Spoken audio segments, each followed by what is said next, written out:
La última vez que estuve con el ministerio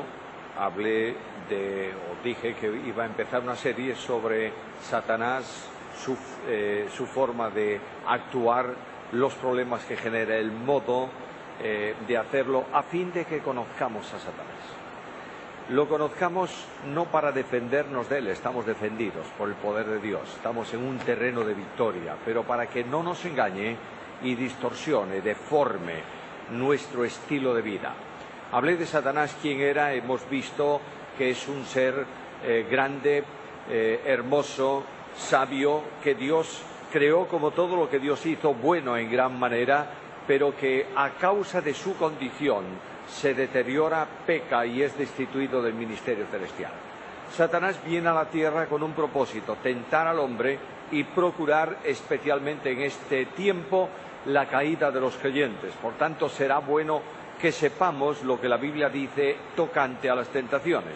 Es un tema amplio, yo simplemente voy a correr por encima de él mencionando algunas cosas. Primeramente, quiero definir qué es la tentación. En segundo lugar, la aplicación que el pasaje hace a las tentaciones de Cristo. Y finalmente, nuestra responsabilidad personal. Primeramente, la tentación. No voy a definir lo que es la tentación, voy a poner el ejemplo de Cristo. Cristo está como ejemplo al hombre y al creyente en todas las cuestiones de la vida cristiana. No podemos hacer un camino cristiano si no tenemos los ojos puestos en Jesús. Ser cristiano no es, como digo siempre, hablar de Cristo, es caminar tras las huellas de Cristo. Es poner los pies donde Él marcó camino para que no caigamos, porque Él anduvo haciendo bienes y fue santo, no pecó ni pudo haber pecado. Jesús es el ejemplo en la tentación. Es verdad que Cristo Jesús es una persona divina humana, es decir, por un lado tiene una naturaleza divina porque es Dios, eternamente la tiene, le corresponde, por ella se expresa en la Biblia, por ella creó el cielo y la tierra y se manifiesta, se exterioriza en gloria y majestad porque Él es Dios.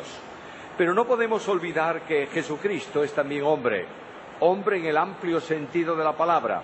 Fue concebido, fue gestado, fue alumbrado como hombre, y este hombre, Jesús de Nazaret, aunque indudablemente es semejante a nosotros, no idéntico, por cuanto hay dos cosas que Él tiene que nosotros nunca tendremos: la vinculación con Dios en cuanto a una naturaleza de una persona divina, nunca lo seremos nosotros, y otra, la ausencia absoluta de pecado. Jesucristo no pudo pecar, no pecó, pero aparte de estas dos cosas, es exactamente igual que nosotros en cuanto a limitaciones, en cuanto a humanidad. Esta humanidad de Cristo, después del bautismo, este Jesús hombre, es llevado, dice, por el Espíritu al desierto. Y observad que el texto bíblico habla de propósito.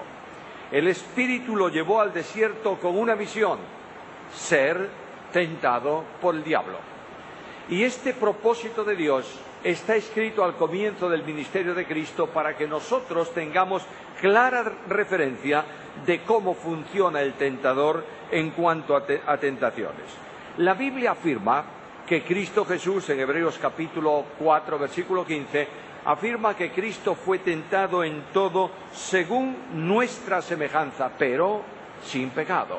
Por tanto, la experiencia de tentaciones que tenemos aquí es la experiencia propia de la tentación en que nosotros a veces incurrimos, somos sometidos y en alguna ocasión caemos.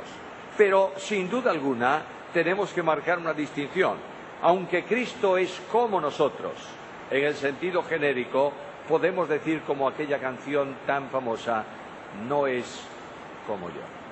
Hay distinciones notorias, pero es ejemplo para mí, para mi vida cristiana. La puerta que Satanás utiliza para la tentación es una puerta triple, o si lo quieres mejor, es una puerta de 3 hojas, o si lo prefieres son 3 puertas. Tómalo como te parezca mejor. Pero no tiene otra vía de acceso más que por medio de estas puertas.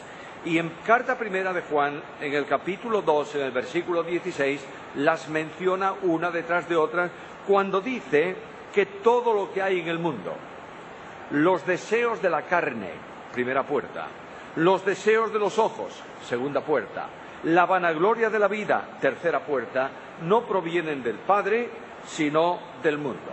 Siempre que lees en la Biblia la caída de un creyente, notarás que concurren estas tres puertas. Por ejemplo, por citar dos o tres nada más. Eva incurrió, cayó en la tentación porque Satanás abrió la primera puerta, el deseo de los ojos, vio el árbol que era bueno. En segundo lugar, abrió el deseo de la carne, codició el árbol, dijo es bueno para alcanzar sabiduría. Y en tercer lugar, la vanagloria de la vida, yo quiero ser como Dios. Codició, vio, codició y tomó. Cuando vas al ejemplo de Acán, aquel hombre del ejército de Israel en la primera conquista de la tierra, en la conquista de Jericó, incurrió en el mismo proceso. Vio un manto babilónico y una cantidad de oro, codició ese manto y esa cantidad de oro, tomó. Ahí tenéis las tres puertas abiertas. Mirad a David, el gran rey de Israel. David vio una mujer, codició la mujer, tomó la mujer. Una vez que el tentador consigue abrir una primera puerta en tu vida y entra por ella, la segunda puerta es mucho más fácil. Y la tercera es prácticamente imposible que se resista a lo que las otras dos no fueron capaces de soportar. Estos tres canales son los que Satanás utiliza para tentarte a ti y a mí. Los que él utiliza para acercarse a nosotros y hacernos caer. En primer lugar tienes los deseos de la carne. Y los deseos de la carne es la gran puerta que impulsa una lucha o mantiene abierta o cerrada una lucha entre el espíritu y la carne. Por tanto, esos deseos de la carne forman parte de nuestras pasiones, de nuestra naturaleza caída, de nuestra situación personal. Todos nosotros codiciamos carnalmente y a veces caemos en él. En alguna ocasión, y quiero hacer esta distinción, en alguna ocasión le echamos la culpa a Satanás de todo cuanto a nosotros nos ocurre.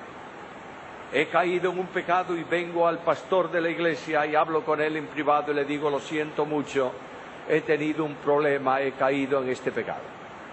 Y la pregunta que me hacen habitualmente es esta, ¿y por qué? Y la respuesta que le doy es muy espiritual.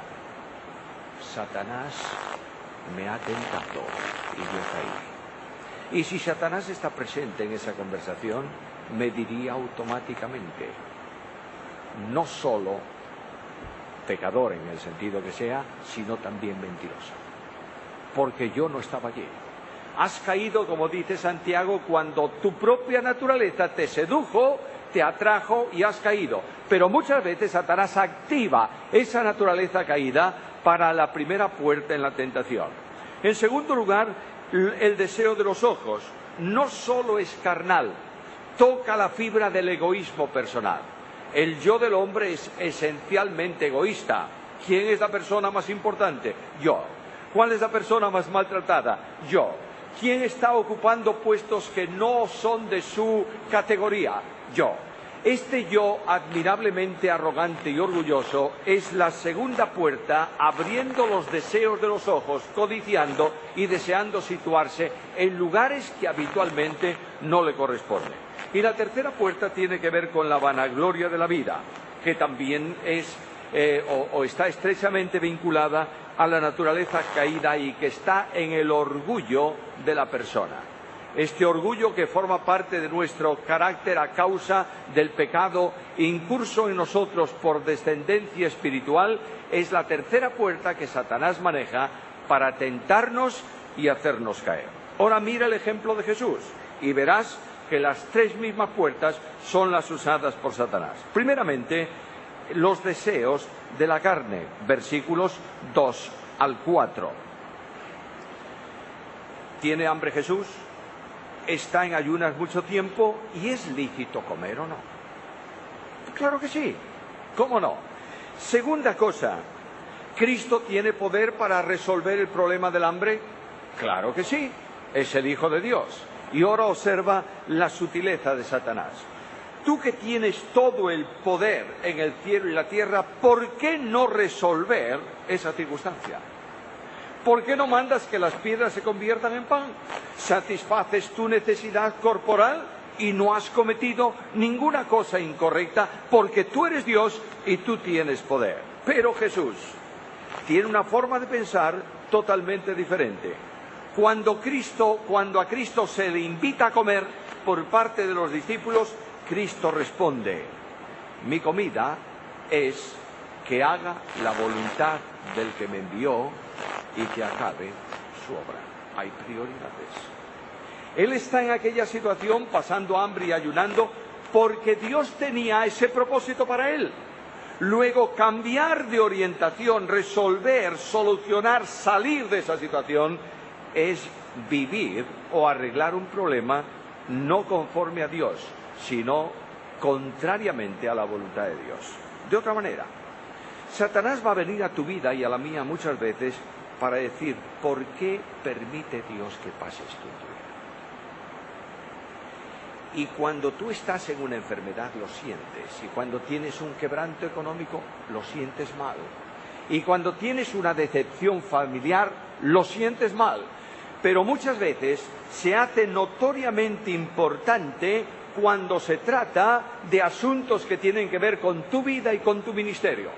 Cuando te sientes defraudado y tienes razón para sentirte, cuando no se han comportado éticamente contigo, Satanás viene inmediatamente procurando abrir la puerta de los deseos de la carne. Esta puerta es muy fácil de abrir cuando tú estás sintiéndote frustrado, fracasado, caído, maltratado. La segunda gran puerta es la puerta de los deseos de los ojos. Mira los versículos 5 al 7. El diablo lleva a Cristo a la santa ciudad, le coloca sobre el pináculo del templo. Muchos de los críticos liberales que niegan la inerrancia bíblica dicen: esto no es posible. ¿Cómo es posible que le lleva al desierto para tentarlo y ahora lo lleva a Jerusalén y lo coloca en el pináculo? Lo que está diciendo es que Cristo fue llevado en el pensamiento a la altura máxima del templo. El pináculo era el muro muy alto de cierre que estaba sobre el torrente de Cedrón y que más o menos, según dice la historia, medía unos 180 metros de altura entre el pináculo y el torrente. Y lo que le dice a Jesús es esto: mira, lánzate de aquí abajo, porque la Escritura promete que va a cuidar de ti y promete que no va a tropezar tu pie en piedra. Satanás distorsiona, Satanás deforma la Escritura. Quisiera hablar de esto en el siguiente tema. Satanás utiliza parcialmente la Escritura. Satanás saca el texto de su contexto. Satanás borra parte de ese texto, porque Satanás recita parcialmente el versículo, pero se olvida de decirle que te guardará para que no tropiece en piedra en todos tus caminos. Es decir, cuando tú estás en la voluntad de Dios. De otra manera, Satanás le dice: además de esto, tú vas a ser un enorme espectáculo para las gentes. Verte caer desde esa altura y no pasar nada significa que tú vas a tener tal impacto, vas a producir tal impacto que la gente va a quedar prendada de ti. Disfruta de tu grandeza, disfruta de tu importancia. La respuesta de Jesús es muy sencilla: no tentarás al Señor tu Dios. ¿Y qué tiene que ver esto? Mucho. Las promesas de Dios no están para ser probadas, están para ser creídas. Lo que Satanás le dice: tú eres el Hijo de Dios, y Dios dice esto de ti, prueba que es verdad, manifiesta esta gloria.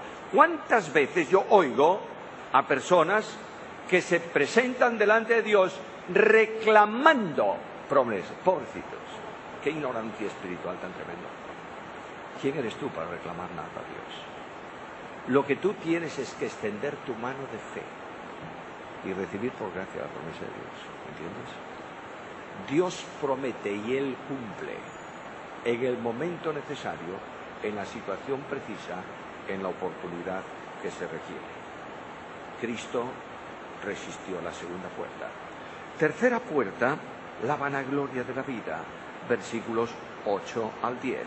Le lleva a un monte alto, le muestra los reinos del mundo y la gloria de ellos, y le dice: todo esto te daré si postrado me adorases.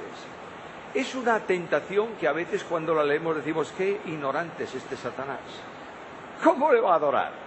¿Cómo pretende tal cosa Satanás? La vanagloria de la vida actúa en esta tentación. Tú has venido para reinar. Tú has venido del cielo y tú eres el rey. Esta es la realidad. Tú has venido para morir, no hay duda, pero tú eres el rey. Y has venido para recuperar los derechos que yo tengo hoy sobre los reinos del mundo porque a mí me fueron entregados. No discutamos. No hay problema. No tienes necesidad de ir a la cruz. No tienes necesidad de morir. No tienes necesidad del desamparo. No tienes ninguna necesidad. Tú los quieres, yo te los doy. Porque son míos. Solamente que postrado me adores. Y esto lo que significa, el significado es muy sencillo. Cristo viene en comisión de servicio de parte de Dios y acepta la voluntad de Dios. Mi comida es que haga la voluntad del que me ha enviado. De otra manera, cuando Él viene, viene en una situación de siervo y acepta voluntariamente la sumisión al Padre para hacer su obra. Juan capítulo 17, versículo 4, Cristo ora y dice a su Padre, Padre, he acabado, ¿qué? La obra que me diste que hiciera. Por tanto, los mismos profetas anuncian a Cristo como siervo. ¿Siervo de quién? Siervo del Padre. En ese sentido, el hombre Jesús está adorando a Dios porque adoración no es una actividad. La adoración es una actitud. Yo adoro a Dios y alabo a Dios no porque canto o porque hago esto o aquello. Mi vida es un acto de adoración en la medida en que yo obedezco, me sujeto, me someto a Dios. El plan de Dios es este: hijo mío, vas al mundo, lucharás en la cruz, morirás por ellos y recuperarás la gloria del reino y tú eres el rey. Satanás le abre un camino diferente. Nada de cruz, nada de oprobio, nada de dificultad. Cuando tú aceptas este camino, dejas de adorar a Dios y asumes el servicio leal en una propuesta contraria. La gloria de la carne, la vanagloria de la carne. Ahora, no hay duda ninguna que tenemos que aplicar esto a la vida personal. Satanás viene a presentarnos en la primera tentación lo que tiene que ver con el problema que Jesús abordó ahí, los deseos de la carne. Son grandes pecados y tremendas pasiones. Te voy a citar algo muy simple en el plano religioso. Cuando lees la carta a los Colosenses en el capítulo 2, escuchas al apóstol Pablo diciendo, ¿por qué motivo sometéis a preceptos tales como no gustes, no manejes, no toques? Cosas que tienen apariencia de piedad, pero no tienen eficacia ninguna ¿contra qué? Contra la carne. ¿Por qué? Porque son carne. Muchas veces la vida cristiana está involucrada en asuntos carnales, en asuntos de orgullo personal, de gloria personal, en asuntos que satisfacen al hombre, pero no aprovechan para nada a Dios. Ahí tienes un pueblo de Israel, grandes sacrificios, grandes fiestas solemnes, grandes concentraciones ante el templo, y Dios dice, estoy hastiado de vuestras lunas nuevas y de vuestros sacrificios. Y alguien puede decirle a Dios, pero ¿cómo dices eso? Si tú lo estableces en tu palabra y el pueblo está cumpliendo lo que tú dijiste, y Dios dice, no los admito, porque este pueblo se acerca a mí con su boca, con sus labios me honra, pero su corazón está lejos de mí, y mis mandamientos para ellos son como mandamientos de hombres que me fueron dados. Dios viene a este plano de la tentación. Es más, quiero decirte que en el tiempo de hoy el plano de la tentación carnal se abre, la puerta se abre de otras muchas maneras, no solo en el plano religioso. Estamos viviendo, y yo estoy cada vez más asustado y asombrado de esto, estamos viviendo un tiempo de enorme confusión en relación con el pecado. La transigencia por pecados prohibidos en la Biblia son evidentes hoy en el mundo evangélico. el problema del pecado es transigido, tolerado, soportado, porque al fin y al cabo estamos en el mundo y el mundo que nos rodea nos conduce en esa dirección, no señor, bajo ningún concepto. Y hay pecados enormemente violentos y graves que están entrando despacio, lentamente, en el mundo llamado evangélico. Uno de los grandes problemas que tiene una organización muy grande de iglesias en América consiste en determinar hasta dónde pueden relacionarse, qué posición tienen que adoptar con la homosexualidad. Me asusta, pero me sorprende y me indigna, porque quienes hablan de esta manera, quienes discuten este tema, quienes tratan de cambiar, son personas que dicen que conocen la Biblia. Y los pecados de relación personal ya no tienen gran importancia. Satanás está destruyendo la obra de Dios en muchas iglesias por esta puerta que nosotros le permitimos abrir. La segunda puerta de la tentación es los deseos de los ojos. Y no hay duda ninguna que cuando él presenta esto, quiere que tú crezcas para impactar a todos. Uno de los grandísimos problemas que tienes y que atraviesas en el ministerio, cuanto más elevado, estoy hablando desde el punto de vista de los hombres, llegues a estar, más Satanás procurará tu caída a través de esta puerta.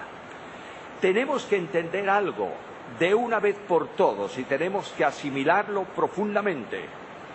La grandeza del ministerio de una persona no es lo que él hace, sino lo que la gracia de Dios hace por medio de él. Y esta es la grandeza del ministerio.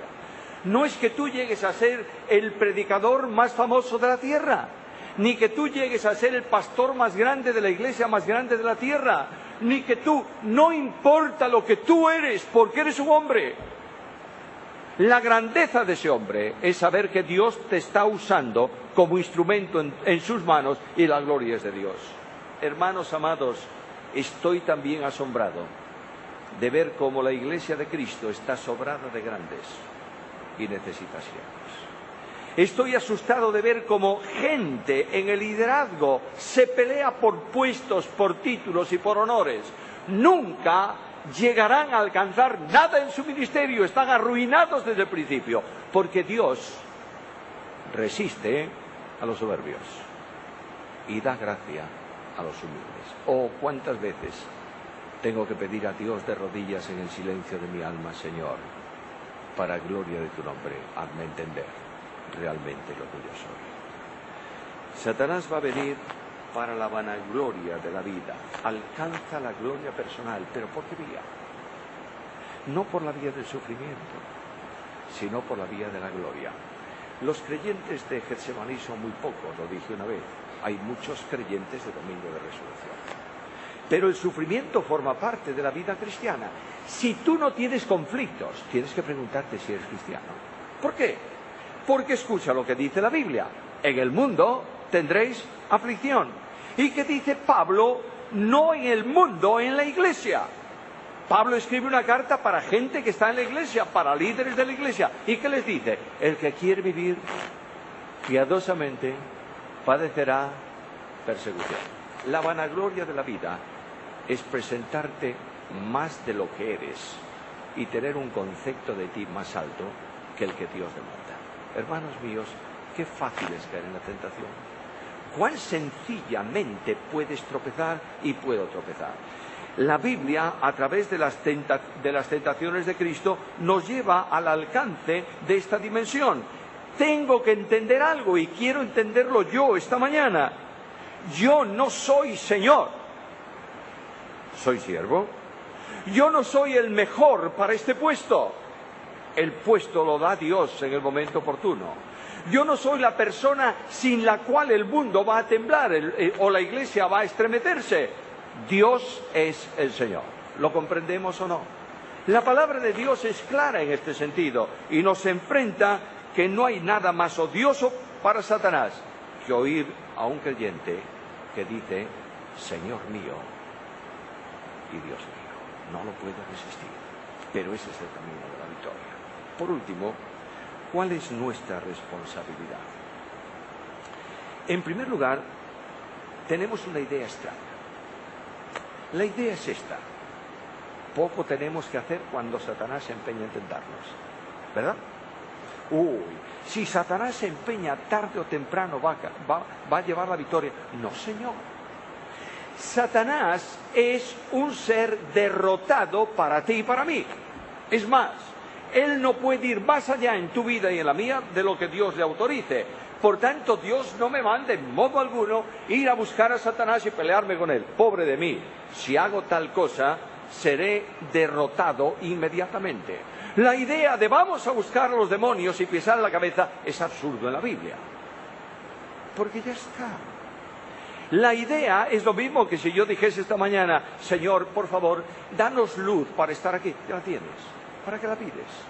Hay muchas frases absurdas en la vida cristiana que van entrando de esta manera. No hay tentación que sea insuperable. Escúchalo de nuevo. Dios no permitirá nunca una tentación superior a tus fuerzas. Por tanto, escucha la palabra de Dios.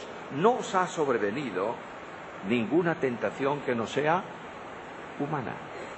Pero fiel es Dios, que no os dejará ser tentado más de lo que podáis resistir, sino que dará también juntamente con la tentación la salida. ¿Para qué? Para que podáis soportar. En cuanto se inicia la tentación por parte de Satanás, Dios ya ha abierto la puerta de la salida. No estamos encerrados en un conflicto del que no podemos salir. Podrá durar un tiempo, podrá haber una determinada insistencia, pero Dios promete liberación para todo aquel que es hijo suyo, con una condición: que la tentación que se inicia por la mente se encuentre con una mente controlada por el poder de Dios. Escucha Filipenses, capítulo 4, versículo 8. Por lo demás, hermanos, todo lo que es verdadero, todo lo honesto, todo lo justo, todo lo puro, todo lo amable, todo lo que es de buen nombre, si hay virtud alguna, si algo digno de alabanza, ¿qué? En esto pensad. No dice no hables de cosas incorrectas, indudablemente es así también, pero lo que te está diciendo es: cualquier pensamiento que no sea justo, puro y perfecto, sácalo de ti. Y estos pensamientos vienen a nuestra mente, a la tuya y a la mía. ¿Cuántas veces? Bill Graham, en uno de los libros que él tiene, dice una frase que no sé si es suya, pero supongo que sí. Dice: yo no puedo impedir que un pájaro vuele por encima de mi cabeza, pero lo que puedo impedir es que haga un nido en mi pelo. Claro que sí. Inmediatamente que Satanás viene con estas ideas, lo que tú tienes que hacer es desviar automáticamente el pensamiento, centrarlo en Dios y clamar a Dios, pidiendo la manifestación de gracia para superar esa tentación. Ahora, cuando ya la mente ha sido cautivada por el pensamiento satánico, va a pasar al corazón. De manera que tenemos que guardar no solo la mente, sino también el corazón. Mira la exhortación del libro de Proverbios, capítulo 4, versículo 23. Sobre toda cosa guardada, guarda tu corazón. ¿Por qué? Porque de él mana la vida. Un manantial corrompido corrompe el agua de una ciudad. Un corazón corrupto es la puerta fácil para la caída en la tentación. Y esto exige una determinación personal. Mirad lo que dice la Escritura, Romanos 13, 14. Vestíos del Señor Jesucristo y no proveas para los deseos de la carne. Escucha esto de otra manera. A veces las traducciones al castellano de condicionales en griego son un tanto problemáticas. Lo mismo que aquella que dice: si andáis en la carne, no satisfaráis los deseos. Perdón, si andáis en el Espíritu, no satisfaréis los deseos. Parecen dos cosas. Primero, anda en el Espíritu, y segundo, no satisfaga. No. Lo que dice es que mientras tú andas en el Espíritu, no satisfaces las obras de la carne. Y lo que dice este versículo es que mientras estés revestido del Señor Jesucristo, no vas a tener provisión. ¿Para qué? Para los deseos de la carne. Por eso insisto, perdonadme, algún día cuando yo no esté con vosotros, o sea un viejo que no pueda predicar, no deba predicar, la edad del hombre también condiciona y debemos ser sensatos en esto. Yo quiero que haya una frase con la que pase a la historia en esta congregación.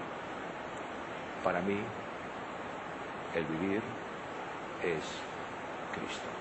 Satanás va a usar la provisión que tú le des para tu tentación. Finalmente, está la vanagloria de la vida. Tienes delante un ejemplo que es ineludible para ti y para mí. Escúchalo en la palabra de Dios. Haya pues en vosotros este sentir que hubo también en Cristo Jesús. La necesidad tuya y mía, ¿sabes qué es? Asumir el pensamiento de Jesús, la dimensión de Jesús, la manifestación de Jesús, la vida de Jesús. Necesariamente tenemos que estar revestidos esencialmente de algo. Escucha las palabras de Jesús. Revestidos de humildad. Venid a mí los que estáis trabajados y cargados, que yo os haré descansar. Llevad mi yugo sobre vosotros y aprended de mí, que soy manso y humilde de corazón. La humildad forma parte de la victoria en la vida cristiana. Es necesario tener en cuenta que Dios va a usar solo el instrumento humilde, es decir, aquel que se sujeta y se deja utilizar por él. Imagínate por un instante, es una alegoría, imagínate por un instante que tú tienes que cortar un papel con una tijera, y esa tijera se revela contra ti y quiere cortar ella el papel, y tú estás sufriendo para que la tijera vaya por... ¿Qué haces con ella? Rápidamente la tiro a la papelera y busco otro instrumento que me obedezca, ¿verdad? La vida del cristiano es un instrumento en manos del Espíritu para edificación del cuerpo de Cristo. ¿Lo entiendes o no? Dios te ha dado dones para edificar su cuerpo, no para engrandecerte tú. Te ha dado dones para que seas útil, dócil en sus manos. Mientras tú tengas una grandeza demasiado importante en tu propio concepto, no puede ser instrumento en manos del Espíritu. Ahora, ¿qué autoridad tienes en la tentación? ¿Te está tentando Satanás? ¿Estás sintiéndolo permanentemente rodearte, correr al lado de ti? Esto es lo que hizo con Job, ¿verdad? ¿Cuántas veces oímos? Ahí viene. Y se pone a dar vueltas, y otra vuelta, y otra vuelta. Cuando tú te des cuenta que estás siendo zarandeado por Satanás en ese sentido, tienes la autoridad suprema de Jesús. ¿Cómo termina la tentación? ¿Qué dijo Jesús a Satanás? Vete, Satanás. ¿Y qué hizo Satanás? Satanás se fue. En la medida en que tú utilices el poder de Jesús, la autoridad de Jesús en tu vida, y reprendas al tentador cuando te está tentando, en lugar de oír pasos alrededor de ti, los oirás en sentido contrario, alejándose de tu vida. ¿Crees en el poder de Jesús? ¿Crees que Él puede abrir victoria en tu vida? Pero no te olvides de algo. Para usar la autoridad de Jesús, tienes que estar en comunión con Jesús. No es posible increpar al tentador en el nombre de alguien a quien tú no reconoces como Señor en tu vida. Por tanto, la gran necesidad que yo tengo es de limpiar los vínculos de comunión con Cristo, la relación personal con mi Señor, acercarme a Él pidiéndole, como cantábamos, limpieza y restauración, y glorificando su nombre. Solo cuando la comunión con Cristo es eficaz, la victoria sobre el tentador está asegurada. Hace tiempo, cuando comenzaron antes los faros de costa, los faros de mar, tenían lámparas de gas, otras veces tenían otro tipo de energía, y por fin vino la electricidad. ¡Qué fantástico! Cuando comenzaron a electrificar los faros, esto es historia auténtica, la idea que tenían los instaladores era que un cable bien gordote, un paquete de cable así, era mejor que un cable estrecho. Ponían cables enormes entre el generador eléctrico y las lámparas del faro. Hay un problema. Y el problema es que cuanto más grueso sea ese cable, más se oxida con el mar, con el salitre, y crea lo que los antiguos coches tenían en sus baterías. Se me sulfató, decían, y ahí había que sacar los bornes y limpiar los contactos. Un día, en uno de los faros de costa, un farero viejo iba a dejar paso a un joven que venía para sustituirlo. De modo que el viejito dijo, bueno, ya es hora de que yo no suba a la lámpara del faro, y el joven farero tenía la obligación de subir para encender las lámparas, en fin. Una tarde viene la hora de encender el faro y él da los machetes a los interruptores y ve para arriba y no enciende, y sube corriendo y llega a la lámpara y saca la lámpara y la empieza a ver, no está bien. Puso otra lámpara por si acaso, volvió a dar al interruptor, lo mismo, y volvió a subir. Y aquel viejito lo miró y dice, ¿pero qué haces? Subiendo de arriba para abajo, ¿qué es lo que pasa? Baja al generador y limpia los contactos. Y aquel muchacho bajó, sacó los bornes, limpió los cables, lo puso de nuevo, dio el contacto, la lámpara alumbraba. Dios quiere que tú bajes a ti mismo hoy y limpies tus contactos. Que tú vengas a la presencia del Señor y digas, Señor, yo quiero ser como tú. Oh, hermano mío, no importa el dolor que tengas en tu vida por lo que te han hecho. No importa las dificultades por las que estés atravesando. Satanás las va a usar para arruinar tu vida espiritual. Vete a la presencia del Señor.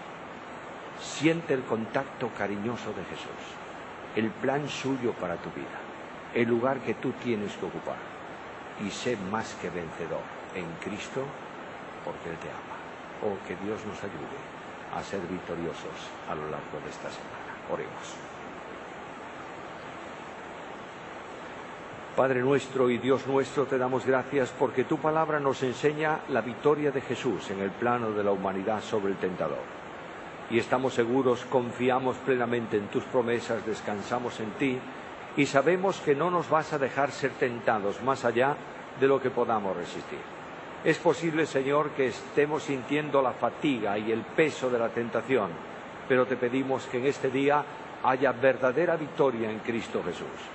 Que nuestras fuerzas gastadas, nuestros ánimos decaídos, nuestra tristeza personal sea restaurada plenamente por el poder glorioso de Jesucristo.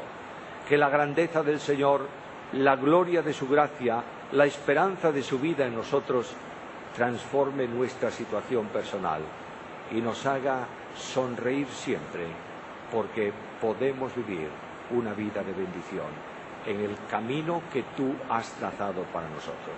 Déjanos sentir este día, Señor, la grandeza de tu palabra en nuestra vida. Y déjanos entender que el salmista decía lo que tú haces con cada uno de nosotros. Tú cumplirás tu propósito en mí. Gloria sea a tu nombre. Señor, despídenos con tu paz, con tu bendición. Llévanos con bien a nuestras casas. Tráenos para la reunión de la tarde y ayúdanos a venir con pensamiento positivo, edificante, porque estamos hablando de tu obra y de la gloria tuya personalmente. Señor, bendícenos en este día, danos tu ayuda en cualquier circunstancia, en cualquier situación, y recibe nuestra adoración, que tributamos a tu persona gloriosa, porque solo tú eres digno, y lo hacemos en el nombre amado de nuestro Señor Jesucristo. Amén.